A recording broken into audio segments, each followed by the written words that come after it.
Coming up this week, we have got which diet is the best? Is it paleo? Is it Mediterranean? Is it something else? We shall be looking at that in detail a bit later on.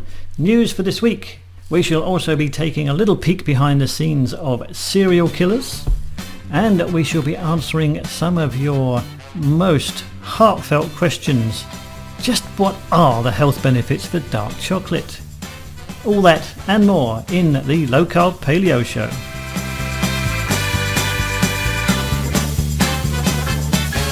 Hello again and welcome back to the Low Carb Paleo Show. I'm joined in the studio today with my co-host Alan Bro. Hello Alan. Good morning Mark, and good morning everyone else. How's everyone? Wonderful, wonderful. So Alan, what have we got lined up from your side today? Just give us a sneak peek. Well, I thought I would talk about the health benefits of dark chocolate this time. I know it's been maligned for the past years, but I think that most people that criticize chocolate are focusing on the wrong kind of chocolate. So we'll talk about this and the actual benefits of eating dark chocolate. Okay, that sounds good. I'm looking forward to that. Anyway, first on with the news. I don't know if you've been seeing what's been going on around the web the last few days, maybe a week or two. There is the claim from both the Mediterranean and the Paleo, low carb and low fat and all the other diet proponents that their diet is the best. So when everything's added up, which diet is the best? Well, research by David Clance, MD, director of the Yale University Prevention Research Center, has reviewed hundreds, and I mean hundreds of studies on diets, including low carb, low fat, Mediterranean, vegetarian, vegan, low glycemic and paleo and all of the others. But specifically looking at how they deal with obesity and chronic conditions like heart disease and diabetes. And he found that no one diet resulted in significantly better overall health, although some diets did treat specific conditions better than others. He did find out that the diets associated with the lower rates of heart disease, diabetes and the neurodegenerative diseases had three things in common. Firstly, they limited processed foods, they were rich in plant-based foods, and any animal products in the diets were themselves those that ate plants entirely. Alan, have you got a take on that? Well, I find this whole diet discussion very interesting in the sense that I personally believe, because I've worked with people one-on-one, I believe that everyone has a different body type, everyone has different beliefs, and everyone knows their body best. So I try to work with clients and trying to find out how their own specific personal body, not the neighbors, not the guy next door, how they react to certain foods, because I typically work with a lot of people with food allergies. And based on that, I designed a diet that could be either more vegetarian or more paleo. If I feel they need to eat more proteins, I would tend to recommend more of a paleo style diet. If I believe that I do a little detective work, find out that they're eating the wrong quality of products, and I would focus more on the quality. So diet, I don't believe that putting diets in specific boxes is a good idea. In general, as a personal belief, I believe that one's diet should be balanced, that it should be containing everything in the food realm, not just focus on only on vegetables or too much on protein, or eliminate the whole kind of food just because, unless you really strongly believe. I do realize that vegan, for example, refuse to eat animal products because it harms, damages the animals itself, kills the animals and so on. But that's a belief-based diet. It's not necessarily a diet based on one's need, as how to feed your body. But that said, we are omnivores, and I believe that very strongly. And I believe strongly we should all eat a balanced diet, a little bit of everything, but in smaller amounts, and the best quality we can afford. That's the way I think about it. Yeah. That would make sense to me.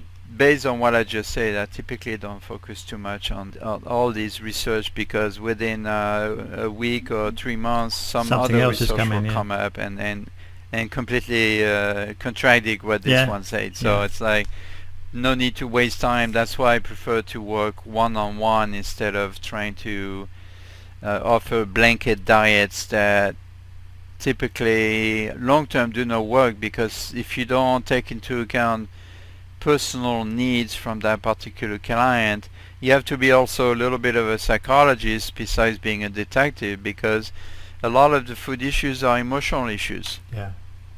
and that's a difficult one to treat. I mean, you can't tell a client you can't never eat emotionally, and yet we all do to a Oh certain gosh, yeah. extent. Yeah. Yeah. And that's why a lot of people eat a lot of sweets and because that's what makes them feel good. Excellent. Okay, moving on. On to today's reviews. This week we're looking at the film Serial Killers. So what is Serial Killers all about then? Well, it's really the story of one man's attempt to hack his genes, avoid heart disease and diabetes, and drop dead healthy.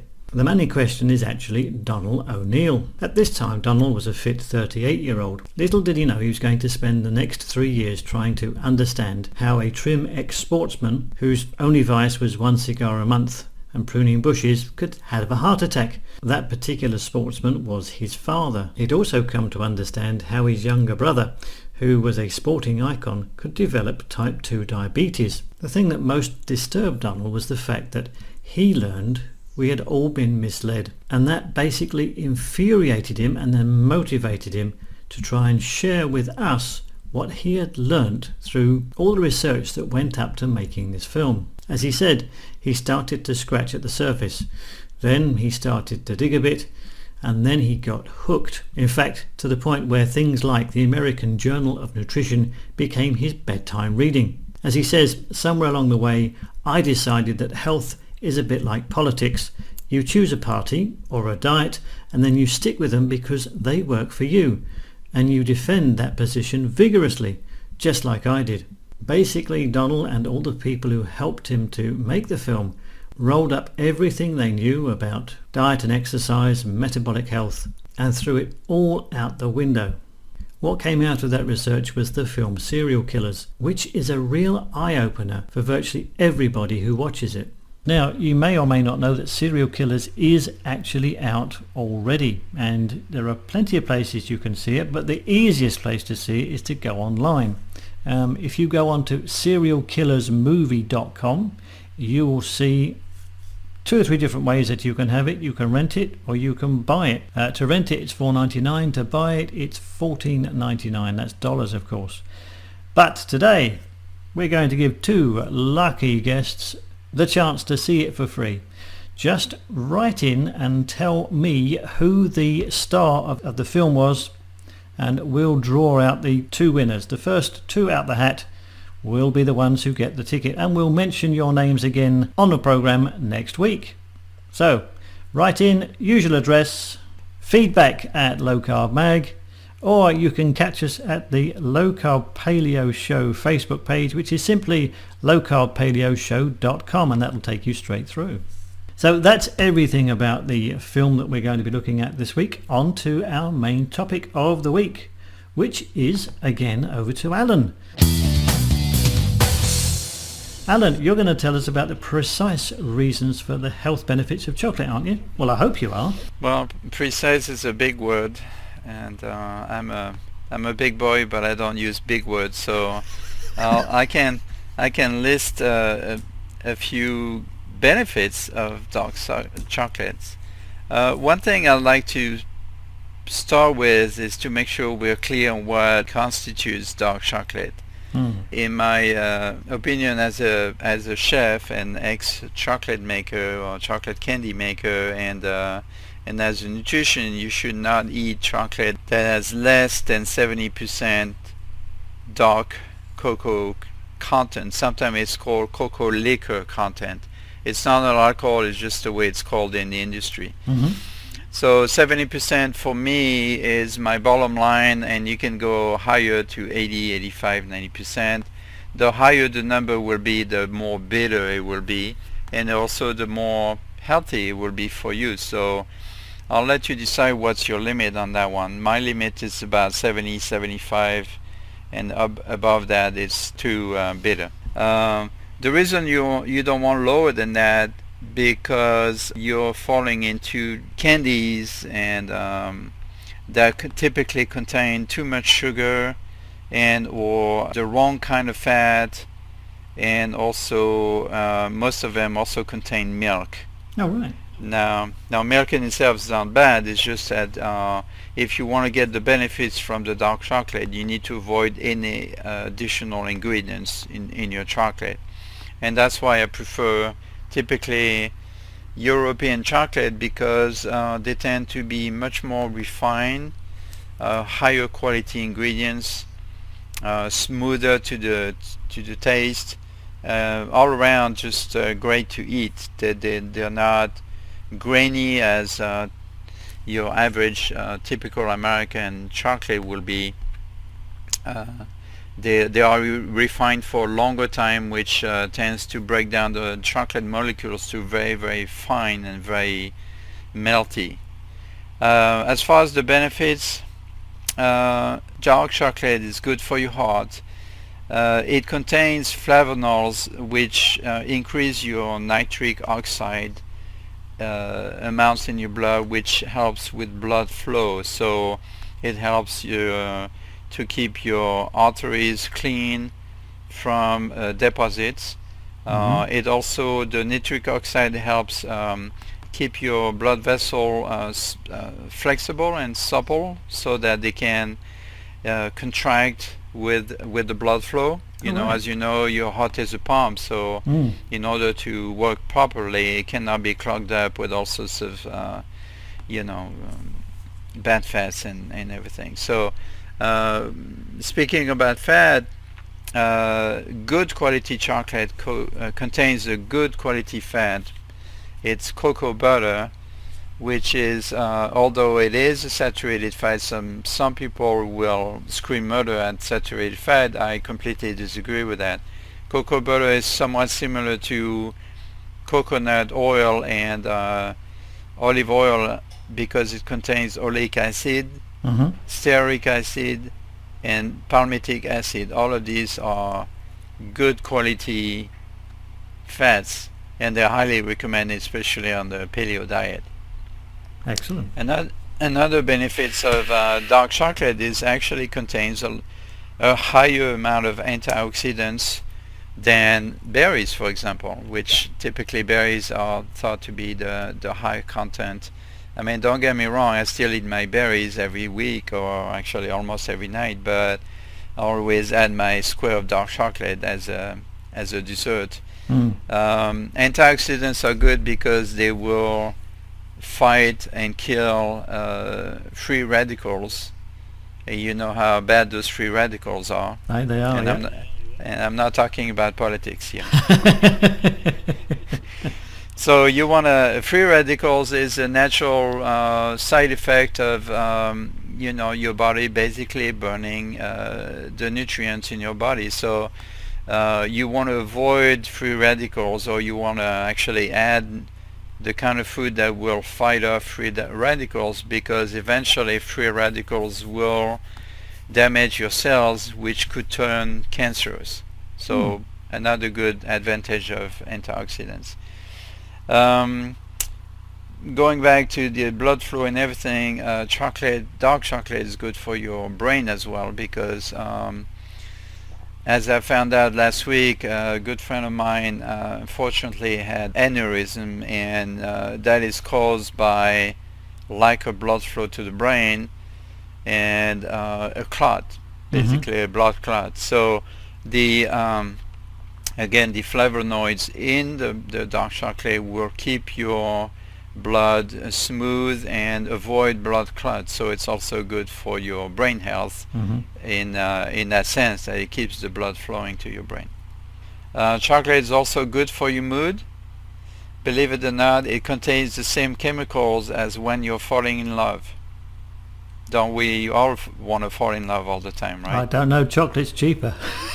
So, so if you cannot find the love of your life, then get a square of chocolate every night, and that should take care of that. Okay. That particular chemical is called PEA. It's one of those fancy words, phenylethylamine, and it's similar to endorphins, which makes you feel good. Dark chocolate is also good for your diabetes, or to prevent diabetes, because it controls the sugar content. The flavonoids also control the sugar content and blood sugar levels in your blood. So again, if you stay away from lower quality chocolate that typically contain a lot of sugar, dark chocolate would actually be good for your diabetes. Oh, right. Excellent. The main component of dark chocolate, which is called theobromine, helps keep your teeth healthy and keeps your enamel hard. So as long as you don't have too much sugar in your chocolate, dark chocolate is actually very good for your teeth as well. Yeah. It's loaded with fiber, potassium, copper, magnesium, and iron. And one thing I like to say is that the dark side of chocolate is good for you, but the light side of chocolate is bad for you. That's full of sugar, isn't it? The lighter chocolate. Yeah. So the dark chocolate is good, and the light. So it's referring to the dark side, of the moon, or dark side of Yep. the Star Wars, going on the dark side. We've got to go on the dark side, have we? Yeah. That sounds good. Yes. There's got to be a sort of "May the something be with you" coming out there from somewhere. Yeah, may the dark chocolate be with you. How's that? That's it, something like that. I'll tell you what, for everyone listening, if you can come up with a better "May the something of chocolate be with you," then we will send you a bar of chocolate. The first two that send us something good will get sent a bar of chocolate. How's that? Good dark chocolate. Yes. In fact, it'll probably come from Alan's private stock. Don't hit me, Alan. Absolutely. You're a little too far to hit you. Okay. Unless I use AT&T, reach out and touch someone.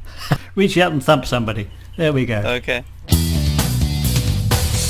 On to this week's favourite website. The website I want to draw your attention to this week is one run by Tina Turbin. It's called Paleomazing. That's Paleo, PALEOMAZING.com. This is the site that's really the flagship for author Tina Turbin. Tina is a person whose life and work exists to promote the paleo diet, but even more, she promotes and encourages solutions for people suffering with celiac disease. Obviously, the best way for you to find out about all the different things you can see on the site is to visit it yourself. But just to give you a little idea about what you'll find actually quite a lot. And she doesn't really hold back on giving away information either, whether it be for CrossFit and paleo for athletes, exercise and paleo, or even how diet affects your hormones. She goes in depth about the paleo diet and exactly what it is. She talks about the caveman diet, has a very useful list of paleo foods and even paleo meal plans as well. And from time to time there are some very tasty recipes that she gives away. Yes, you'll also find all of her books listed on the website as well, but mostly you'll find just good, plain talking information about the paleo diet and celiac disease and how to get over it by using diet. So there you go. Tina Turbin's Paleomazing.com. Well worth a visit. Wonderful. So there's some good stuff there. So that's all from us this week. We hope you've enjoyed the program, and obviously we should be back again next week with more news, views, reviews and stories to make your low carb and paleo lifestyle that much better. Don't forget to push the like button on our Facebook page and share all of our posts with your friends. Many of the items we cover will be gone into in further detail on Low Carb Mag, and of course you can get lots more details on the website. And if you want to get a quick link through to the Facebook page, simply go to lowcarbpaleoshow.com. So it's goodbye from me, Mark Moxham. And au revoir à tout le monde and goodbye everybody from Chef Alain Bro. Thanks again, bye.